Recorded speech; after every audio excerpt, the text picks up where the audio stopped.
Welcome to the W moment I had was with Asia Wilson. She blocked my shot. Cooke gets it swatted out of play by Asia. It's a viral clip. I came down, tried to do a layup over her. She sent it in the stands. I think she fouled me. To this day, she doesn't think she fouled me. I don't think I've ever got my shot blocked like that before. How is everyone dealing with this new attention and more visibility, meaning more critics, more controversy, more eyeballs? Everyone is dealing with it in a positive way. I think that what NIL has trained a lot of us how to handle certain situations. Even Angel Reese, for example, she's someone that's been taking advantage of everything. Caitlin too. Paige is coming up. Sanaya Rivers is doing things on social media. So I think that everyone's just taking advantage of it.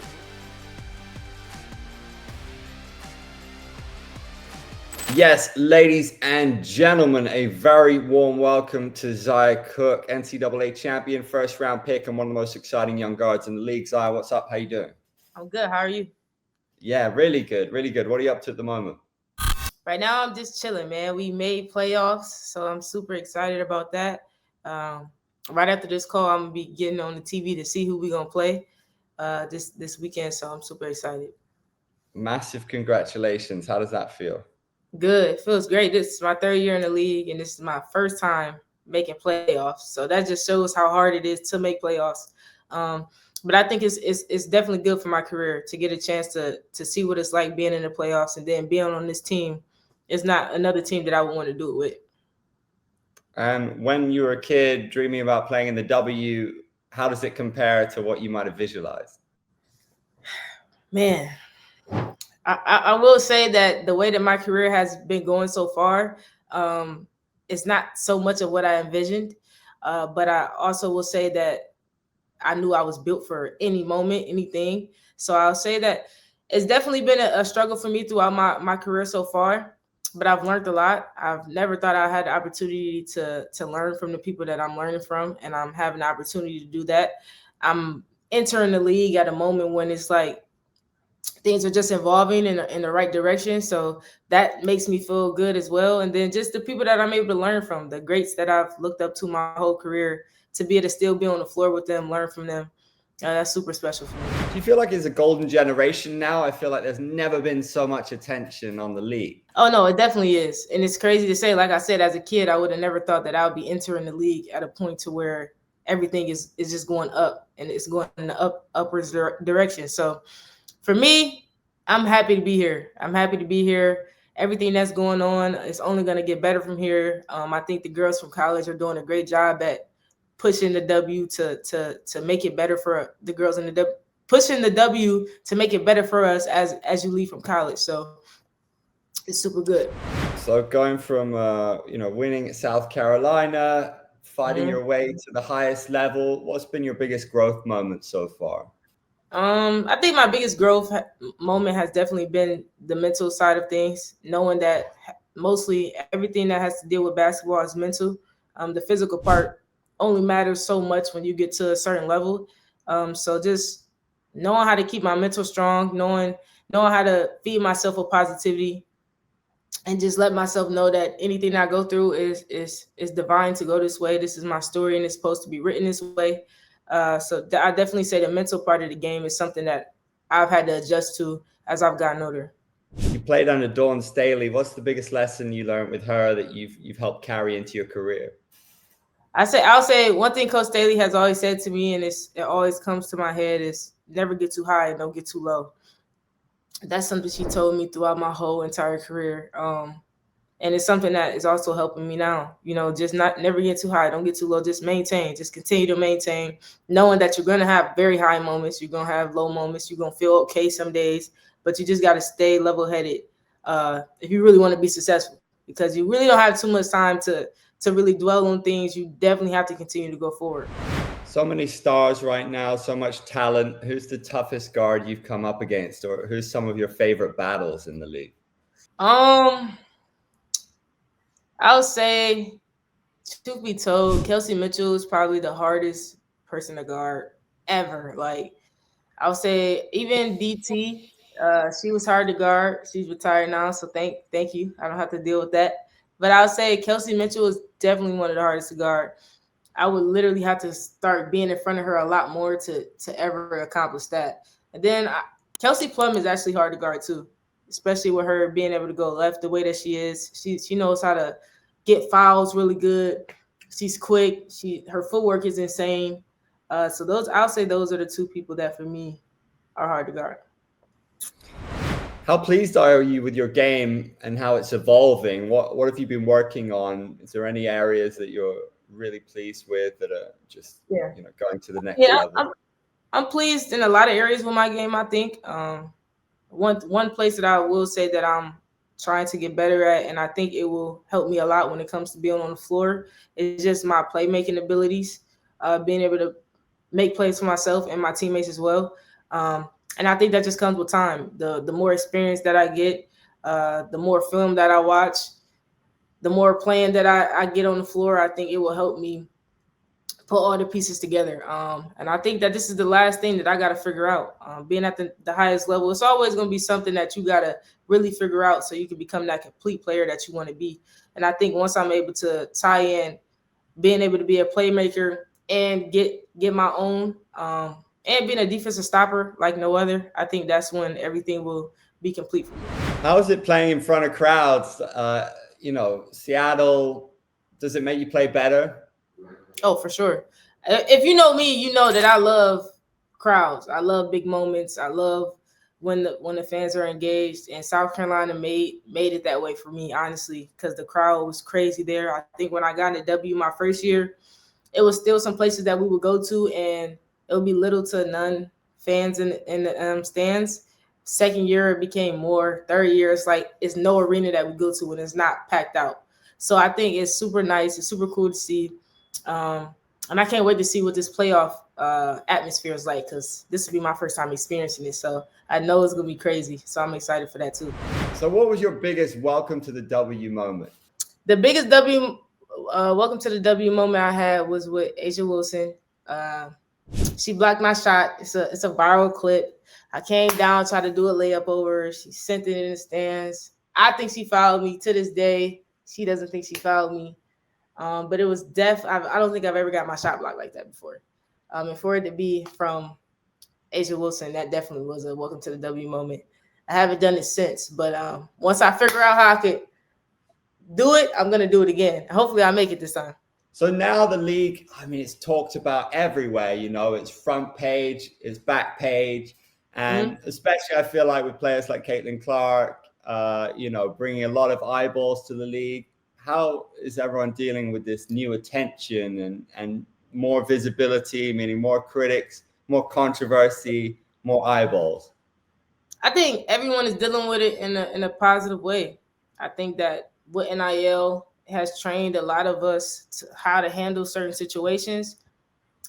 Even Angel Reese, for example, she's someone that's been taking advantage of everything when it comes to the attention that the W is getting. She's evolving in a lot of different ways. Like you said, Caitlin too.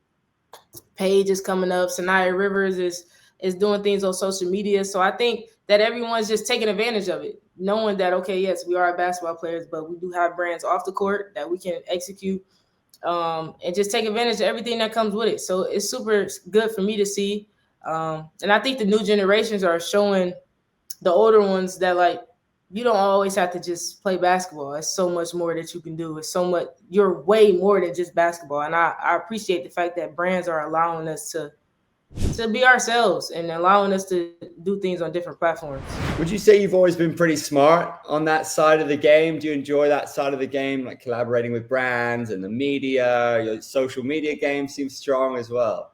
Yeah, I do. Honestly, I think I had a lot of media training early though. I'm not gonna lie. My dad would practice with me how to have interviews. We'll watch interviews of NBA players, all type of things like that. So, and then when I got in college, of course, Coach Staley, when NIL came apart, she really made sure that we had all the training that we needed. And then I was able to get my agent that I'm still with, Erin Kane. I've been with her under Excel. She makes sure I have all the things that I need when it comes to social media. So I take advantage of it all. Honestly, I will say, back to the first question you asked, as far as me being a child, did I ever think this is something that I'll be doing? I'll say no to that. I didn't know that I would be doing commercials or getting paid to post something and stuff like that. I never thought that would be a part of what I do now, and it's something that I'm super happy about. And it's more things that I'm trying to get into. I want to start streaming soon. I think that's something that's going to be good for me.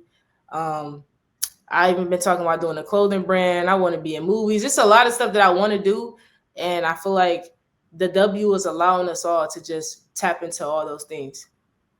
That's awesome. Why not though, right? You've got all these opportunities. Who would be your dream director, and what actor would you want to star with?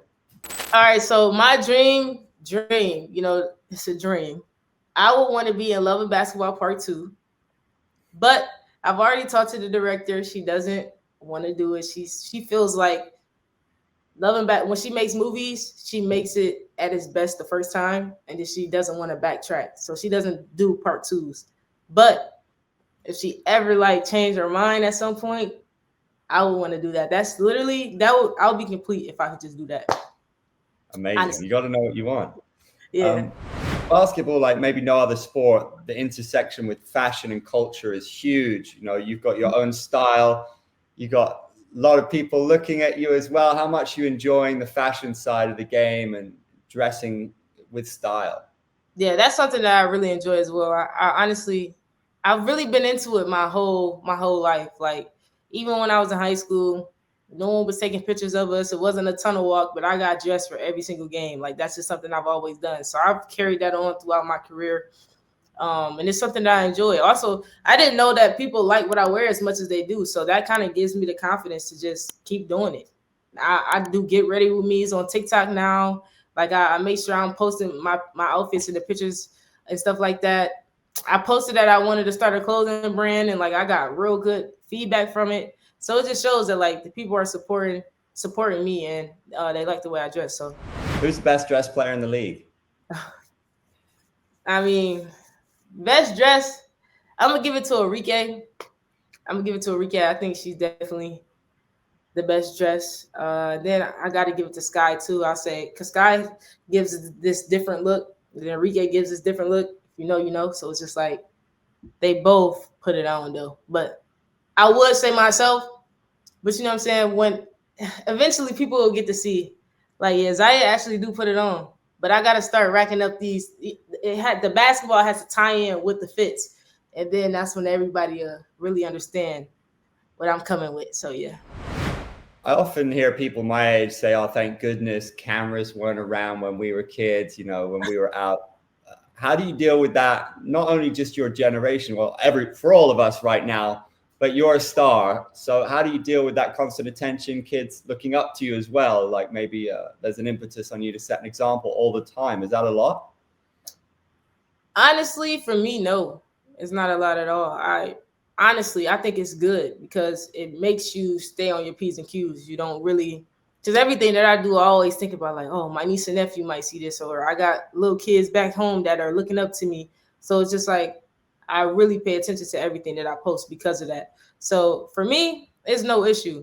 I really think it's good. I'm pretty sure a lot of us probably feel that way because it kind of just keeps you straight. Make sure that you're doing all the right things and you don't veer off into doing things that just isn't good for your image. So I definitely do everything I do. I definitely do it for the ones that's coming after me. And most and foremost, my nieces and nephews, they look at everything I do. So I have to make sure that it's presentable and something that's not inappropriate for them. So your personality, your talent, your style, such a cool fit for so many different brands. What would be your dream collaboration? Ooh, that's a good one. Dream collaboration. Jeez, I don't even know if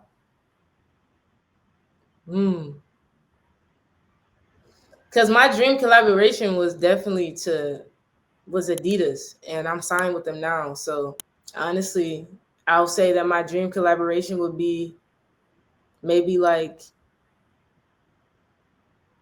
getting into the collabs that Adidas have. Like if they do a collab with say Gucci, I would like to be front page in a Gucci store with the Adidas X Gucci collab. Or Bape is one of my favorite brands. Adidas Bape collab. I would like to do that. Or Supreme is one of my favorite brands, so I would like to do like something like that. But I would want it to be in like one of those stores that I really enjoy. So yeah, that's what I'll say. That's some good ones. That's Yeah. some good ones. You talked about not getting too high, not getting too low. I think that's common in elite sport. What's been the toughest challenge for you so far, where you really had to pick yourself up and stay strong? Being in WNBA for sure. Like I said, I've been in the league for 3 years now. This is the most I haven't played in my whole entire career. So that's a huge adjustment for me. Going from my first year playing a little bit to my second year not playing at all, then being blessed with this opportunity. I'm seeing the blessings that are coming, and I know this is my journey and this is how it has to go.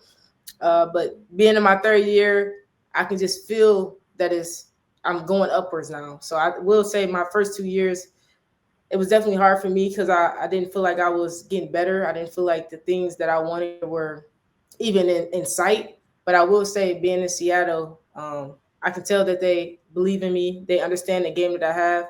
And I think God just places me in certain situations for a reason. No, I'm not getting a playtime that I would want, but I'm being able to learn from Skylar Diggins, Erica Willard, Nneka Ogwumike. Like, I'm learning from these people. So when their time is up, God willing, the shoes will now be mine. So I would say, yeah, that's what I was saying. I can't even remember what the question was. I kind of just went off. No, just the biggest challenge for you so far. Yes, so the biggest challenge has been for me just staying at it. I will say this year, I definitely thought this was gonna be the year that's like, okay, I'm gonna get the playing time. It's coming, and it didn't. And it's like, okay, but I can't sit around and wait. So I got to continue to work hard. Got to continue to go upwards. And I don't know if a lot of athletes even understand like how hard that is. It's easy to keep going when you know like, okay, I'm playing this game, I'm playing in this game, I'm working towards this. But when you just working towards just being there, you just working to be a good teammate. That's extremely hard. It's extremely hard. I don't think people understand it, but only the strong will truly survive. And one thing about it, staying ready is a real thing. And I have no choice but to stay ready on this team. Like the people that I look up to, they're in the gym early, so I got to be at the gym early. They leave the gym late, so I got to leave late, regardless if I'm getting the play time that I want or not. I know that it's just for the greater good, and as long as I follow their footsteps, I'll be in their shoes one day. That's the mentality. Do you think people forget that it is a fight? Whether you're on the court, it's physical, there's trash talk, and not only are you fighting against the other team, sometimes people want to take your spot. Do you think people forget that sometimes? I think so. Definitely. I'll say like when you are in like training camp and stuff like that, that's when you really get to feel that like, nah, we teammates for sure, but I want to play. So it's like, or I want to make this team. It really gets cutthroat, but it's like it's all love. But at the end of the day, it's my job, and if I got to go at you to keep my job, then that's what it is. And I will say like it's a way you can forget that for sure.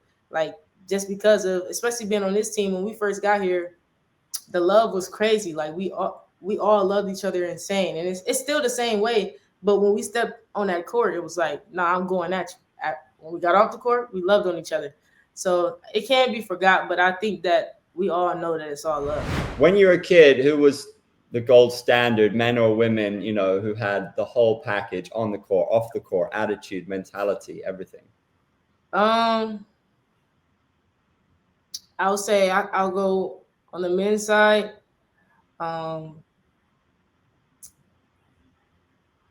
So for me, I'll say on the men's side, it's so crazy, and it's this guy named Zeb Jackson that I would train with, and he was the standard for me because he was one of the best players in Toledo, and I would watch him work out every day, and just like the work ethic that he had, it was just something that I wanted, and every time I worked out with him, I felt like I got better, and he was younger than me too, but he was one of the best players in Toledo at that time. We were super young, and we kind of just grew up working out together. That was my standard on the men's side, and he growing and did what he did in his career, so it was cool to see. And then on the women's side, Kelsey Mitchell.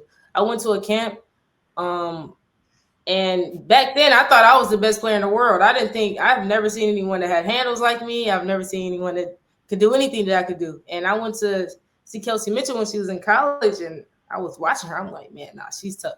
She's tough. And I would watch her workouts, and she was doing all the stuff that my dad would tell me that he wanted me to do. So that was the standard for me. And she made me know that it was possible. As long as I continue to do what my dad is telling me, everything that I want it will be possible for me. So I'll definitely say Zeb Jackson. That's probably shocking for some. And then Kelsey Mitchell. Amazing. So we'll wrap up with a quick fire. Okay. Who is the toughest defender in the league? Toughest defender in the league.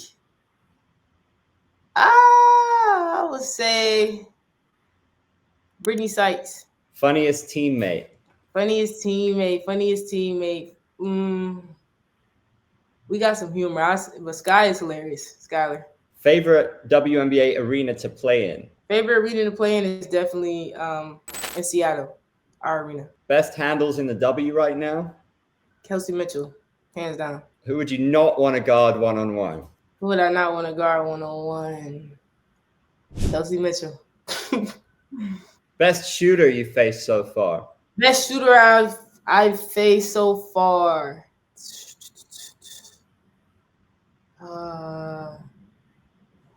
Everybody can shoot, man.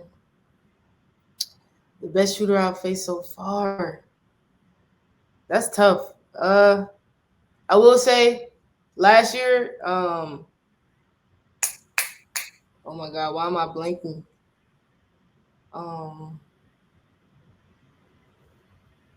She played for the Aces, man.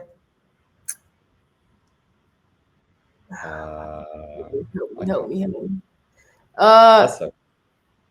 Best shooter I faced. I'm tripping. Caitlin Clark. What? That should have been what I said anyway. Caitlin Clark is definitely the best shooter I've faced so far. College and oh wow. Okay, awesome. And what would be your dream WNBA duo? You plus who? Ooh. Me plus I'm gonna have to go a big. I'm gonna go with me and A'ja Wilson. Who's the WNBA GOAT in your opinion? WNBA GOAT? I have a few, honestly. I can't just give one. A'ja Wilson, Enrique, Kelsey Mitchell, and Nneka. Most underrated player? Nneka Ogwumike. Biggest trash talker you've matched up with? Don't nobody talk trash to me, but I hear that Courtney Williams talks a lot of trash. I've actually seen her have interactions with Skylar Diggins, and that's hilarious.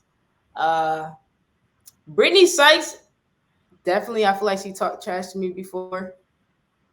But I feel like, and Sky too. Sky too. Yeah, Sky. What's your favorite play call to run? Anything where I'm getting an ISO or a pin down. Give me a pin down, some type of ISO. Give me in that middle of the floor. Any of that. Post-game go-to meal or snack? Post-game, I like pasta after games. Got to. And who's the DJ in the locker room? Gabby Williams, actually. And who's the first player you would text after a big game? First player I would text I would probably text Nneka. That's the quickfire wrap-up. Awesome. Zia, so fun talking to you. Yes. Going to be watching your career with interest. You got so much going on. What an exciting time in your life. So thank you for taking some time out speaking to us. It's been really fun. Yes. Thank you for having me.